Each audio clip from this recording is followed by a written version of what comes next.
دیکھیے جی، بیسیکلی 1984 کے بعد تو غاصب قوتوں نے یا کاذب قوتوں نے، غاصب ہم کہتے ہیں پاکستانی فورسز کو اور قابض ہم کہتے ہیں انڈین فورسز کو، انہوں نے یہ سمجھا کہ کشمیر کی تحریک ہم نے ختم کی ہے، مقبول بٹ کو تخت دار پہ چڑھا کے اس کو ہم نے ٹوٹلی یہ ختم کر دیا ہے۔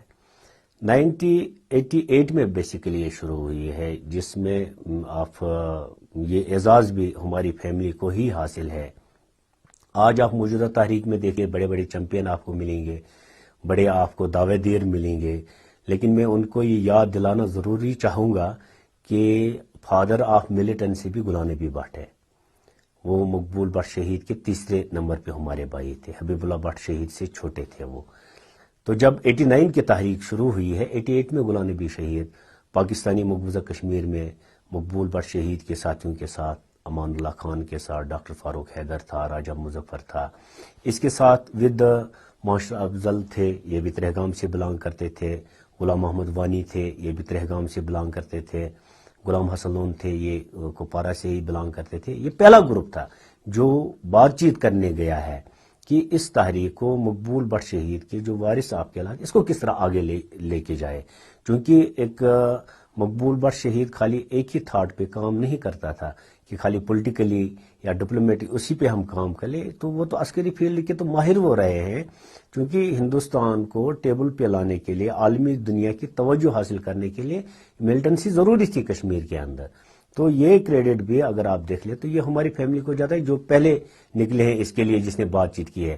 بعد میں دوسرے گروپوں میں، تیسرے گروپوں میں لوگ انہوں نے موٹیویٹ کیے، موٹیویشن تھی۔ کشمیر کے اندر آلریڈی آگ لگی ہوئی تھی، مقبول بٹ کا وہ لاوا پک ہی رہا تھا، جس کو انہوں نے سمجھا کہ 1984 میں ہم نے اس کو دفن کیا، بلکہ وہ لاوا پک رہا تھا، اس پہ ہم کہتے ہیں انگاروں کے اوپر وہ پڑا ہوا تھا، تو وہ ایک دم پھٹ پڑا ہے، سامنے آ گیا ہے۔ دیکھیے جی، مقبول بٹ شہید کی جو ان کے نظریات ہے، ابتکار، وہ کہتے ہیں اس قوم کو جو 84,471 مربع میل پہ پھیلی ہوئی ہے، ہم ایک آزاد انسان پیدا ہوئے ہیں، ہمیں دنیا میں آزادی سے سانس لینے کا حق ہے، ہمیں یہ حق دیا جائے اور ہم اس حق کے حقدار ہیں۔ یہ حق ہم سے چھینا گیا ہے، یہ حق پاکستان نے 24 اکتوبر کو حملہ کر کے چھین لیا ہم سے، اور ہندوستان نے 27 اکتوبر کو فوج یہاں اتار کے ہم سے چھین لیا۔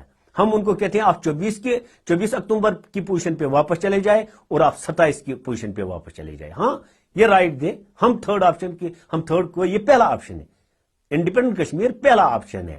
سیکنڈ اینڈ تھرڈ آپشن الہاقی پاکستان اور الہاقی انڈیا ہے۔ یہ کہاں سے بیچ میں آ گئے؟ مطلب میری قوم کو کہتے ہیں، کتنے عجیب سی بات ہے۔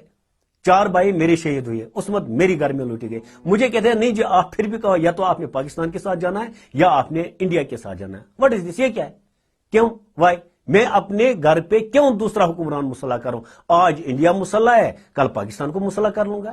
میں چاہتا ہوں کہ اس میں میں خود ہی راج کر لوں، اس میں مجھے سری نگر کا راج کر لے، اس میں مجھے جموں کا وہ ڈوگرا راج کر لے، اس میں لداخ کا وہ بدھ راج کر لے، اس کا رائٹ ہے، وہ تو سن آف سوئل ہے۔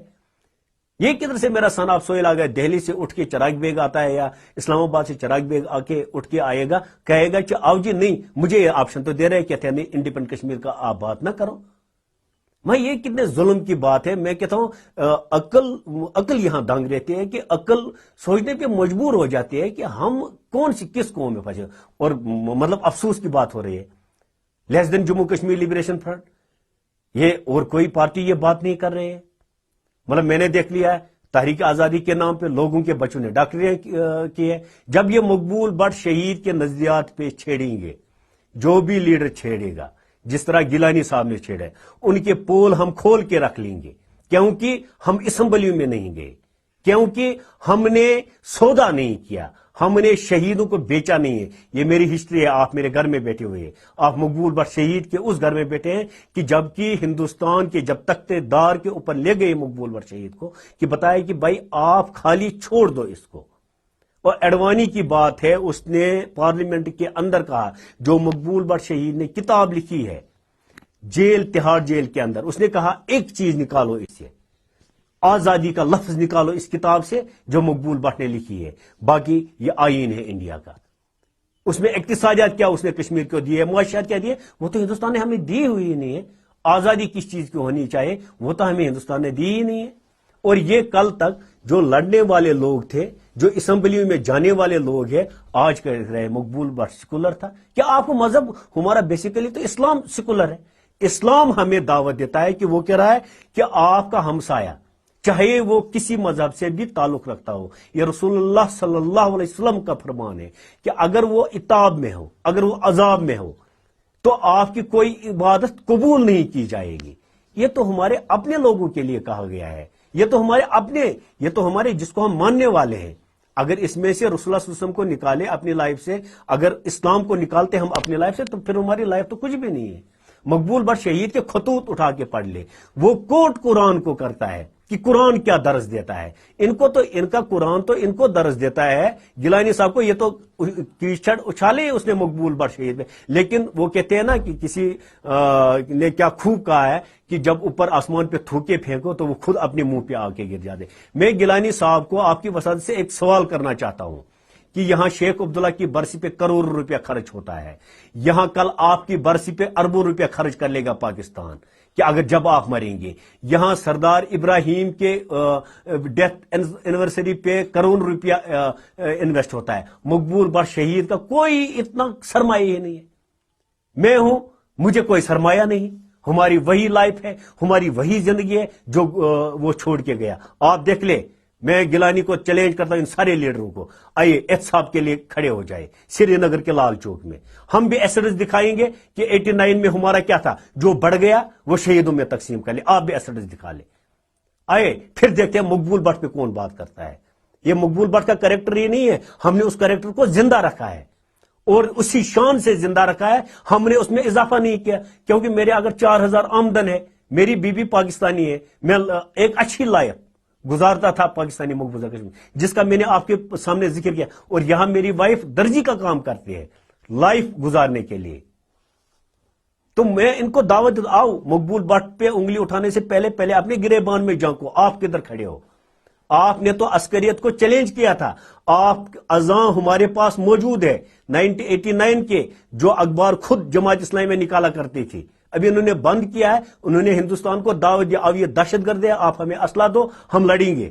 اس وقت یاسین ملک دہشت گرد تھا, جاوید میر دہشت گرد تھا, غلام نبی بٹ شہید دہشت گرد تھا, محسن افضل دہشت گرد تھا, اس وقت ہلال بیگ شہید دہشت گرد تھا, اس وقت اعجاز ڈار شہید دہشت گرد تھا, اس وقت مقبول الہی شہید دہشت گرد تھا. مقبول الہی ہمارا تھا, بعد میں جا کے حزب المجاہدین اس نے جوائن کی ہے.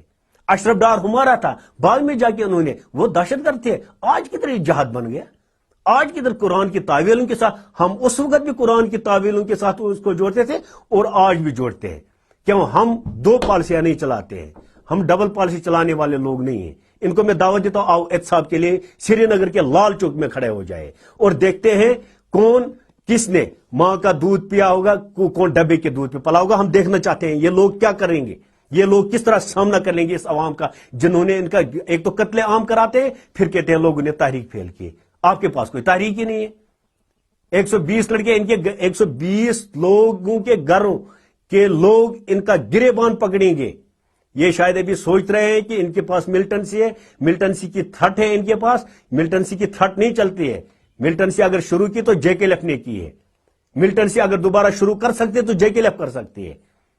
یہ تب بھی یہی ہوارے رہیں گے, آج بھی یہ ہوارے رہیں. اور مقبول بٹ شہید پہ بات کرنے سے پہلے, لکھنے سے پہلے 101 دفعہ یہ سوچے. ہم نے ان کی نمازیں بھی دیکھی ہے, ہم نے ان کا قرآن بیچتے ہوئے بھی دیکھا ہے, ہم نے ان کا اسلام بیچتے ہوئے بھی دیکھا ہے.